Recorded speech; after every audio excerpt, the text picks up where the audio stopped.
Sian Lim nagmakaawa kay Kim Chu.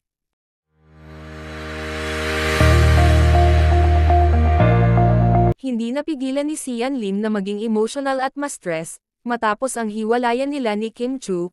Inamin ni Sian na totoong tumawag siya ni Kim Chu matapos kinumpirma na sila na ni Irish Lee, pero tinanggi niya ang paratang na tumawag siya para sabihin ni Kim, na pwede na nito i-announce na may bago na siyang girlfriend. Labis ang pag-alala ni Sian lalong-lalo na sa kanyang pamilya, dahil maraming ng threats ang natanggap ng kanyang pamilya nang sila ay maghiwalay, labis daw na apektado ang kanyang ina at lola dahil dito.